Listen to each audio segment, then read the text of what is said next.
Guys, welcome to Crypto. எங்க channel subscribe பண்ணாம மறக்காம சப்ஸ்கிரைப் பண்ணுங்க because crypto coins பத்தின எல்லா இன்ஃபர்மேஷனும் நம்ம சேனல்ல பாத்தீங்கன்னா உங்களுக்கு டே ப்ரொவைட் பண்ணிட்டு இருக்கோம். சோ ரெண்டு முக்கியமான நியூஸ் நேத்து வந்து பாத்தீங்க அப்படினா நம்ம வந்து Bitcoin வந்து all time high already reach ஆச்சு. அத நான் மார்னிங் வந்து பாத்தீங்கன்னா ரொம்ப தெளிவா எக்ஸ்பிளைன் பண்ணிருந்தேன். What is the background reasons அப்படினு சொல்லிட்டு and இத வந்து யார் கேப்சுலைஸ் பண்ணாங்க அப்படின்றது நம்ம நேத்து வந்து பாத்தீங்கன்னா பாத்துறோம். Floki INO டீம் வந்து பாத்தீங்க அப்படினா பயங்கரமா இந்த Bitcoin ஹப் வந்து பாத்தீங்கன்னா கேப்சுலைஸ் பண்ணி அவங்க வந்து அது நிறைய விஷயங்கள் லான்ச் பண்ணிருக்காங்க அப்படின்னு சொல்லிட்டு இன்னொரு முக்கியமான விஷயம் யார் வந்து அடுத்து இந்த ஈவெண்ட்டை கேப்சுலைஸ் பண்ணுங்க அப்படின்னு சொல்லிட்டு பார்த்தீங்கன்னா பெரிய காயின்ஸ் யாருமே இதை வந்து பார்த்தீங்கன்னா பெரிய விஷயமா எடுத்துக்கல. ஆனால் ஆஸ்டர் அப்படின்ற டோக்கன் வந்து பார்த்தீங்க அப்படின்னா இந்த சம்பவத்தை பயன்படுத்தி பினான்ஸ்ல வந்து பார்த்தீங்க அப்படின்னா அஃபிஷியலாக லிஸ்ட் பண்ணுறாங்க. எஸ், நம்ம பேசிட்டு இருக்க இந்த சமயத்தில் வந்து பார்த்தீங்க அப்படின்னா பினான்ஸ்ல வந்து ASTER அப்படின்ற டோக்கன் வந்து பார்த்தீங்க அப்படின்னா அஃபிஷியலாக வந்து லிஸ்ட் ஆகுது. இது லிஸ்டிங் ஆனது அஃபிஷியல் நியூஸாக கன்ஃபார்ம் ஆன உடனே வந்து பார்த்தீங்கன்னா பயங்கரமாக இதோட டோக்கன் வேல்யூ வந்து பார்த்தீங்கன்னா ஸ்கை ராக்கெட் ஆயிருக்கு. ஸோ இந்த மாதிரி தான் வந்து பார்த்தீங்க அப்படின்னா நான் ஏன் இந்த விஷயத்தை இங்கே பதிவிடுறேன் அப்படின்னா பிட்காயின் வந்து பார்த்தீங்கன்னா என்னைக்கு எப்போ வந்து ஒரு நல்ல ஒரு கிரீன் கேண்டில் இல்லை நல்ல ஒரு அப்பு கொடுக்குதோ அந்த டைம்ல யாரு எந்த ப்ராஜெக்ட் பிட்காயின் தவிர்த்து வேற எந்த ப்ராஜெக்ட்ஸ்லாம் வந்து பார்த்தீங்கன்னா இதை கேப்சுலைஸ் பண்றாங்களோ அவங்களுக்கு வந்து கண்டிப்பா நல்ல ஒரு ரிட்டர்ன்ஸ் வந்து பார்த்தீங்கன்னா கிடைக்குது. ஸோ நம்ம ரீசெண்டாக Floki INO பத்தி பார்த்துருந்தோம் அண்ட் இன்னைக்கு நமக்கு ஒரு செகண்ட் முக்கியமான எக்ஸாம்பிள் வருது இந்த ஆஸ்டர் டோக்கன். இதை யார் யூஸ்வலாக கேப்சுலைஸ் பண்ண மாட்டாங்க அப்படின்னா ஷிபா INO டீம் தான். நான் ஆல்ரெடி பார்த்தீங்கன்னா நான் சொல்லியிருக்கேன். ஸோ ஷிபா INO டீம் வந்து பார்த்தீங்க அப்படின்னா எப்போ பிட்காயின் டவுன் ஆகுமோ அப்போதான் பெரிய பெரிய அப்டேட்ஸ்லாம் விடுவாங்க. ஸோ அது வந்து பார்த்தீங்க அப்படின்னா கொஞ்சம் அவங்க தவிர்த்துக்கலாம் மேபி நெக்ஸ்ட் இதில்.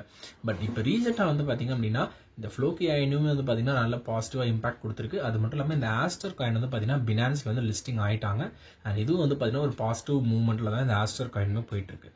பட் இன்னொரு முக்கியமான விஷயத்தை நம்ம வீடியோவில் நான் ஏன் உங்களுக்கு இதை போஸ்ட் பண்ணுறேன் அப்படின்னா ஆல்மோஸ்ட் லாஸ்ட் இயர் கம்பேர் பண்ணும்போது இந்த வருஷம் H1.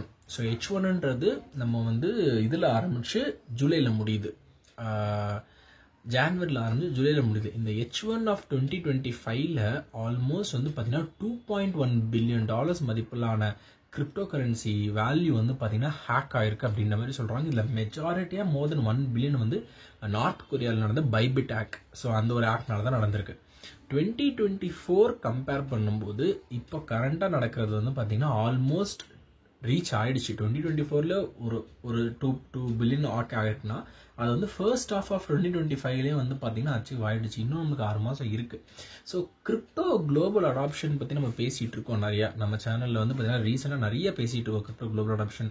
நிறைய SECன்னு நான் சொல்லிட்டு இருக்கேன், நான் ETF சொல்லிட்டு கத்தின்னு இருக்கேன் அண்ட் நிறைய விஷயங்கள் நம்ம பேசிட்டு இருக்கோம் ரிகார்டிங் கிரிப்டோ குளோபல் அடாப்ஷன் பற்றி.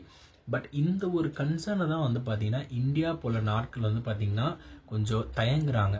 ஏன்னா கிரிப்டோட ஹேக்ஸ் வந்து பார்த்தீங்கன்னா டே டு டே ஜாஸ்தி ஆகிட்டே தான் போயிட்டு இருக்கு. அது மட்டும் இல்லாமல் இப்போ ஏஐலாம் மட்டும் தட்டதால ஆர்டிஃபிஷியல் இன்டெலிஜென்ஸ் பவர்ட் பண்ணி நிறைய ஹேக்கர்ஸ் வந்து பார்த்தீங்க அப்படின்னா ஸ்மார்ட்டாக ப்ளே பண்ணுறாங்க. சொலானாவோட செயின்ல பிட்காயினோட செயின்ல எல்லாத்துலேயுமே பார்த்தீங்கன்னா பயங்கரமாக ப்ளே பண்ணிட்டு இருக்காங்க. ஸோ இந்த ஒரு விஷயத்தை வந்து குளோபலைஸ் பண்ணி என்ன ரூல்ஸ் ரெகுலேஷன்ஸ் ஹேக்கர்ஸ் எப்படி சமாளிக்கலாம் அப்படின்ற ஒரு கிளாரிட்டி கிடைச்சிடுச்சுன்னா மேபி இந்தியா போன்ற நாடுகள் எல்லாருமே கிரிப்டோ குளோபல் அடாப்ஷன்களை கொண்டு வருவாங்கன்றத என்னோட ஸ்ட்ராங்கான கருத்து. Because safety and security to the citizens வந்து ரொம்ப முக்கியம். அதில் எப்பவுமே இந்தியா வந்து பார்த்தீங்கன்னா முதல்ல இருக்கும். சிட்டிசன்ஸ்க்கும் சரி யூஸ் பண்ணுற எல்லாருக்குமே சரி அது வந்து சேஃபாக செக்யூர்டாக இருக்கணும். ஸோ UPI டிரான்சாக்ஷன்ஸ்லாம் நம்மளுக்கு எவ்வளோ இது இருக்கோ அந்த மாதிரி வந்து பார்த்தீங்கன்னா இதுவும் சேஃபாக இருக்கணும் அப்படின்னு சொல்லி எதிர்பார்க்குறாங்க. பட் அந்த சேஃப்டிக்கு இங்கே கிரிப்டோவில் இப்போதைக்கு கரண்டாக ஒரு கொஸ்டின் மார்க் இருக்குது. இயர் பை இயர் வந்து பார்த்தீங்கன்னா கிரிப்டோ ஹேக்ஸ் வந்து ஜாஸ்தி ஆகிட்டே தான் போகுது. ஸோ அதை தான் தடுக்கணும் அப்படின்றது தான் எல்லாரோட பார்வையாக இருக்குது. ஸோ நிறைய சம்மிட்ஸில் நிறையா கான்ஃபரன்சஸில் இந்தியாவோட வாதமும் இதுவாக தான் இருக்குது. பட் இந்த டேட்டா நான் எதுக்கு சொல்கிறேன் அப்படின்னா இன்னும் அந்த நிலை மாறல, அது ரொம்ப சீக்கிரமாக மாறணும். மாறினா தான் இந்தியா போன்ற நாடுகளில் இதெல்லாம் கொஞ்சம் நல்லா புழக்கத்துக்கு வரும் அப்படின்றது தான் என்னோட கருத்தாக இருக்குது. ஸோ நீங்கள் என்ன ஃபீல் பண்ணீங்க அப்படின்றத கமெண்ட் செக்ஷன்லேயே ஷேர் பண்ணுங்கள். So that is news level share guys today. கண்டிப்பாக உங்களுக்கு இன்ஃபர்மேட்டிவாக இருக்குன்னு சொல்கிறாங்க regarding Aster coin coming in to Binance as well as the crypto hacks. So இந்த மாதிரி நியூஸ் தொடர்ந்து கமெண்ட் சேனல் சப்ஸ்கிரைப் பண்ணிட்டு வாட்ச் பண்ணுங்கள் to all the interest news like this regarding cryptocurrency. Thank you.